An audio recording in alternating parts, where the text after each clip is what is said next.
Welcome to the George FTTV YouTube channel. Today we discuss the players or selections that I find the most interesting for SuperCoach 2024 at this early stage. I have a list of about 10 names here. I reckon, I don't know if it's 10, maybe 11, but at least 8 or 9 of these players I'm considering for my team. Some not so much, but some I'm seeing a lot of in other teams. So yeah, just a bit of content out there just to discuss a few things. And we'll start off in defense. I've got 3 names here, and they're all premiums. The most fascinating one here is definitely Nick Daicos. So, my initial thoughts on Nick Daicos, I don't care about the buy. I don't care about potential Finn McGuinness tag.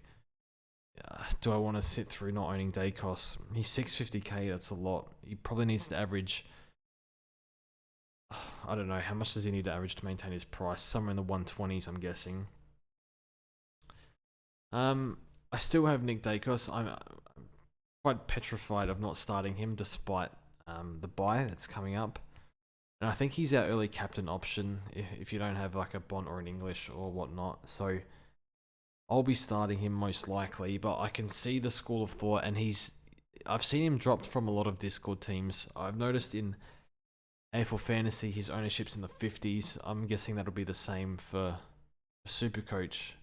But a lot of the good coaches in our Discord that are very high in the Hall of Fame, yeah, they're not picking him at the moment. I guess the issue is there's a lot of high-priced players this year. Well, this is how I see it. There's a lot of high-priced players this year that we want to get in our final team, and we might be priced out of a lot of these players, and more so than not, or more specifically, like Nick Daicos, we could be priced out of. So that for me is a bit of a worry. And if you're priced out of a player, you just find better value elsewhere. But how much longer do you want to go without Nick Daicos? What price is he going to be after his buy? I think it's round 5 buy, so in round 6. What price is he going to be? Is he going to be 600? Is that worth the hassle of maybe saving 50k just to get him in? Because you think he might get tagged plus the buy as well. Like, what if he's pushing 700? How are you going to get him in round 5? You can't really trade in a player for that price, especially if you're not starting like a Bont or Petrarca and whatnot. So that's the way I see it. I'm probably playing out of fear here. I don't want him to be out of reach, and his potential is, we don't know his ceiling just yet. Should have won the Brownlow in his 2nd year. Expect him to only get better with another preseason. So he's I'll be picking him. I can see, if you're not going to pick him, that's fine. Like, I think you'll be okay, but the feeling of being priced out of him would be pretty terrible. So he'll be my early captain. The next player I have, and he's actually snuck into my team, is Harry Sheel. So this is a bit like Daicos. The potential here is untapped. Apparently he's gotten fitter, went overseas with Jury and Wardlaw in early in the preseason. I think they met Clarko there. I think Clarko was just doing some study tour or something like that, and they just met up with Clarko there. You look at Zeebles that's retired. You look at Hall that's been removed from the team. They've brought in Fisher. We're going to see McCrae at halfback. What does the usage look like between McCrae and Fisher? We might discuss that later. But I was looking through North's players, and like, they don't score a lot of points outside of Sheel and LDU. I think maybe we see some sort of bounce back from Simpkin, who might not even have he might be more of a utility this year. Forwards obviously aren't going to score much, and then I guess Wardlaw could take the next step. So it does feel like a lot of the points are going to be absorbed by LDU and Sheel and maybe whoever steps up in the midfield, and potentially like the flankers as well. Like the past however long, the North flankers have been really good for us for fantasy. From what I've read, they want him to play midfield and defense. Does that sound familiar? I think so, and that's Nick Daicos. So he could be getting kick-ins and midfield rotation. When watching him, when he got a little bit of mid-time last year, especially in the preseason, I thought he was really, really good. Good tackler. And on the outside, they want to give him the ball. Who's their best user on the team? It's got to be Sheel. And yeah, his first year, it was better than Deos's first year. It's not just numbers-wise, but eye test-wise.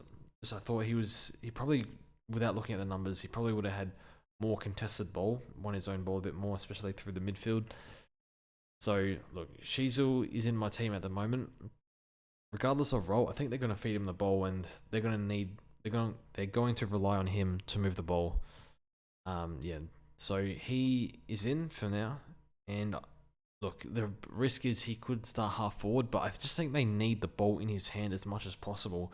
So I'm not sure they're going to get maximum value out of him at half forward. So we'll keep an eye on what he looks like in preseason. I think David King most likely will be out in North training, scouting, and we'll be able to tell, hopefully, because he was on the money with Deos last year. Maybe he'll keep his eye on Sheel and give us some intel, so that'll be good. Now, the next pick here, someone I'm absolutely not considering, but Jordan Ridley. I think it was 2021, his first month before he got concussed. He went absolutely berserk. Might have been a 120, 130 average. And we saw that again for a patch, where I think he had a stretch of 120 over 6 weeks in 2023. We saw it again.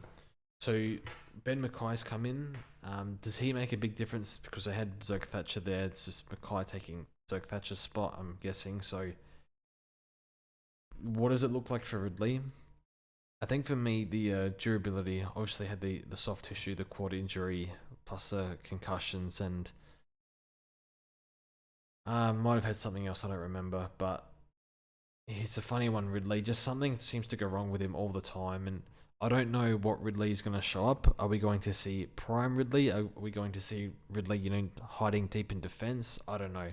I assume they want to play him to his strengths and, play that free-floating interceptor, lots of kick-ins, but I'll sit out Ridley. He's one where, if you want to go for it, I'm certainly not against it, but I think it's just a combination of, do I trust him? Not enough, but he's capable, plus durability risk. So I'm out on Ridley, so no from me. Those are my three most intriguing ones in defense. We'll move on to the midfield. The most intriguing one here, I'm going to skip all these 600k guys, because I think they're all, most of these guys are going to be really good picks, or they're going to score well. Obviously, the buys will influence them as starting picks. For example, like a Tom Green and an Errol Gordon, it's very hard to start these players. Just, they have the early buy, and then they have the first buy of the mid-season buys. So they're having 2 weeks off before some players even have a single buy in the first 11 weeks. So it's quite hard. You're missing 2 games out of 11. Like, that is hard to justify over, for example, a Zach Butters or a Sarong or Andy Brayshaw. They'll play every game. So it's out of 12. So they'll play all 12 games, and then Errol and Green will play 10 games. So it's hard to justify. But these two, Gordon and Green, could easily take the next step this year. But yeah, the most interesting one I have here, I've got Sam Walsh. Obviously, the buy complicates things a lot. I've checked his ownership in fantasy. It is very high. It is 35% at the moment, which is higher than I expected, especially with the buy round that he has in round 2. So you're fielding a rookie off the bat. What does Sam Walsh average this year? He averaged 103, had a halftime injury where he was going to score 200 against West Coast, but that game, I think Walsh had the midfield to himself. Everyone was injured. So I don't know if you can seriously count that game, but obviously as well against the West Coast team. What does he average? 110 to 115, I think. Could be more. Something I noticed about Carlton midfielders when they turned it around in the Gold Coast game, the team, I believe, well, at least the midfielders, were getting less marks. Walsh, Cripps, and Chera's marks decreased by, I think, at least 40% each. Some a bit more. So there was a pretty big dip in marks. Is that the Carlton game style? Is that a reason why their form flipped. They changed the way they played. I haven't watched it closely enough to understand. I do watch probably more individual plays than the team aspect, but that was an observation I made. That might hurt his fantasy ceiling, but regardless, look, a full preseason for Walsh. I think that's where the upside is. He's had coming off the back surgery, started the season late. It was a really long injury. Did the hamstring? Is that something that continues? Do you put it down to didn't have the best preseason, obviously, just because of his limitations with the injury? I'm not sure. So, 580k, you can still pay a bit more and get like a really good player where you probably know you're going to get a 115 average. I think Butters is a better pick than Walsh at this stage, factoring in the buy. So I'm probably sitting out Walsh, but we'll get a look at him in round 0, and I'm somewhat nervous of not owning him because what can he do with a full preseason? So, is he a top 8 mid? I'm not sure. I'm not convinced. A lot of good midfielders, but he looks capable, so he'll be popular. I'm sitting out at this stage, though. The next player I have, I don't think we're going to see much ownership for this player. He's in my fantasy team. I've done a bit of research. Apparently, Jack Steele is in really good nick at the moment. He has come from ankle surgery. He had every injury under the sun last year. He had an Achilles issue. Sloan fell on his knee, so he had his knee taped. He had a metal thing in his shoulder. Plus, he carried an Achilles issue. And he still averaged 95. And he looked really good in the final against the Giants. Yeah, I don't know about Steele. I guess the durability is obviously a concern now. Not really the soft tissue part, but how many more hits can he take? But yeah, he's in my fantasy team. Interestingly, he averaged almost the same as Zach Butters in fantasy last year, which is pretty nuts. Just goes to show the different scoring systems. But I think we'll see some sort of bounce back from Steele. I still believe.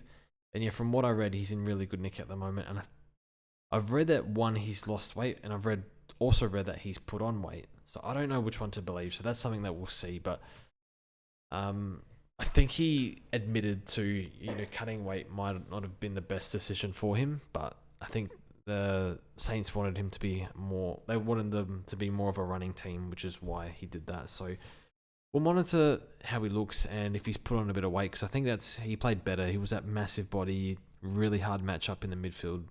And, one of the best tacklers, if not the best in the league. Now, the next midfielder I have is in the 400 range. And no, I'm not going to harp on about Matt Crouch. No need to worry there.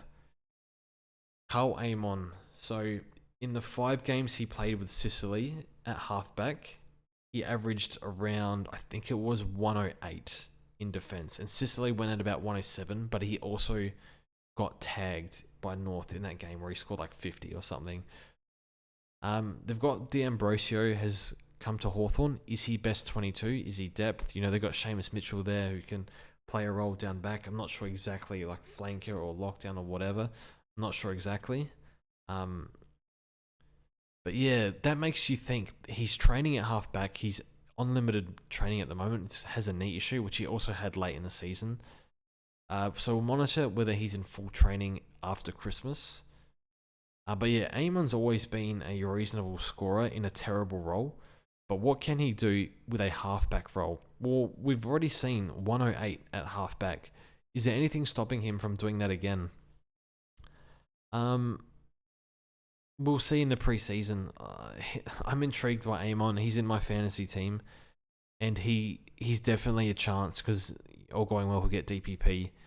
Definitely a chance for my SuperCoach team. The obvious issue here is they like him at halfback, but what if they want to play him on the wing because he can do that? All of a sudden, you got to get out of the pick because he's going to start dropping 70s and 80s. He probably can do about 80 on the wing, but that's not enough. Maybe high 70s, low 80s, that sort of range. It's not good enough. So we'll start leaking points and money. So that's when you got to get out of the pick. So that's a bit of a worry. How good does he look at halfback, and are they really keen to sell him there? It's a slight gamble, but when you can prove that you can do 108 at halfback and you're priced at 86, I think it's worth considering. So they're my 3 mids that I find interesting. Now the rucks, I haven't really gone with a lot of the big dogs here. I think I've got the Gawn and Grundy combination, and that's most likely going to stay for the season. But the other one is Tristan Cherry. Cherry, I'm not convinced on. They drafted a ruck, the young SA ruck. I think his name's Goad. So which is interesting. They also have Hamish Free on the list. So are they just depth or? Yeah, I don't know. I did read somewhere that the manager, or I think it was at the start of 2023, or it might have been in the draft period. I'm not exactly sure. They said something about bolstering their rucks when I can't remember exactly. I would need to dig up the quote from that. I shouldn't have said that if I'm not fully clear on it, but I'm not sure North's confidence level in Cherry. I read on Big Footy. I'm not sure the supporters are confident in Cherry that he's a future solution. Right now, he kind of has to be their solution, which is the main thing for SuperCoach, because he should be that number one ruckman. They showed that they weren't afraid to play two rucks in 2023. Do they do that again? And who does it on the list? Is it CCJ? I don't know. So one to monitor. Look, I think I'm just going to pay for Gawn. I feel a lot safer. The thing is, Gawn has the bye, Cherry doesn't, and you probably want to get Gawn or Grundy. I think one of them has to become English eventually, and we'll find out which one. Most likely Grundy, you would think, but Grundy on the SCG, small ground, should mean a lot of hit-outs, a lot of stoppages, so that's a good thing, but I'm not really considering Cherry at this stage, but I've seen him in a few teams, and I understand it. I think I'm just going to pay the 170 for Gawn. I think there's going to be a week where Gawn just goes absolutely nuts. Drop a 160, 170, and then Cherry will just drop a crap score. What do I think Cherry averages? I haven't even looked at the numbers without Gawn, without Goldstein rather. I'm guessing it's like in the 85, 90 range, which is value, price at 72. But yeah, an interesting one. I should have should go crunch the numbers on that one, but I just am kind of set on Gawn and Grundy. So one of the most intriguing ones also here is Jack McCrae. I'm not going to spend too much time on Jack McCrae because I've said in other podcasts or other videos, I'm not exactly sure what McCrae is anymore. What's his CBAs? What's his form like? What's his body like? I did find something that I'd share with you guys on Big Footy, posted by a moderator in, I think it was August last year, or in 2023, that said that he was playing through sore ribs. Now, it wouldn't surprise me, because he was struggling, especially towards the back end of the year. In the middle of the year, he really caught some form, even playing, starting in the square sometimes, or at half forward, was able to really have a bit of scoreboard impact and really run up the ground, still get his 25 touches. So he looked actually not too bad. So we'll keep an eye on McCrae. But yeah, if that's true that he had sore ribs, again, unconfirmed, but posted by a moderator, so you wouldn't think that is cap. Maybe that means good things for McCrae. So if he's back to his best, not necessarily back to his best, but back to something that even half resembles what old Jack McCrae looked like, because back half of the year, it was, especially towards the end of the year, he really didn't look like Jack McCrae at all. He's 29 now, regressing as a player, so I think he's in my team at the moment, so do love McCrae, but I'm not sure. The next player I have is the North flanker, Zack Fisher, and I don't think this is as clear cut or as obvious as, okay, he's playing halfback, he plays for North, let's get him in. This is a player that did a hamstring last year. I hate that. I don't like that. That makes me nervous. Apparently came back with not the best rig, but is working hard at the moment. I did read that in a North training report, or didn't come back in as good a shape as he could. That's a red flag for me. Can he actually defend? He had a lot of clangers as well when he was playing for Carlton, just looking at the clang account, hence why a few of his games, he averaged 28 touches, but he had 2 games under 65, so that is not great. He's a watch for me. I've taken him out for now because I don't trust him, and I don't like the durability either. And again, like, who is the main person out of Fisher and McCurcher? Obviously, we know who the better talent is, but Zack Fisher's had 7 or 8, or maybe like 6 or 7 pre-seasons at AFL level. McCoach is having his first. So Fisher should be much more ready-made, but McCoach is pretty talented. 31 touches in the under-18s comp is pretty damn good. So yeah, and Sheel as well. Can they run all 3 in the back line?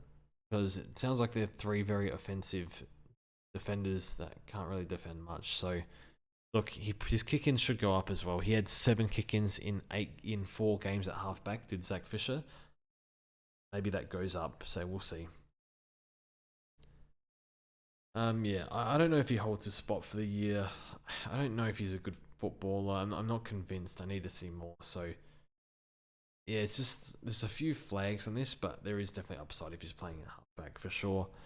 The last player I have, and this player I completely skipped over in my team reveal video. It's in the 250k range where you've got your Elijah Hewitt, your Dev Robertson, your Elijah Sardis.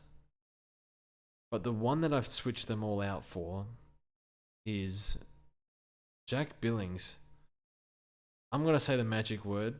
Billings is a lock. I've been reading Demonland. It's not just that. This is a dude that is 28 years of age. He's averaged at half forward 20 plus touches. Melbourne really lacked that forward mid connection, and I think Jack Billings brings that. He's decent inside 50 kick. I think he's going to be good for them. He could even roll through the middle if Oliver has issues by round 1, which seems I think football might not even be the priority for him at the moment, but that is another story. And this guy's done 80s, 90s even. I guess some of those years he had mid-time, but this is a dude that can score. Good work rate.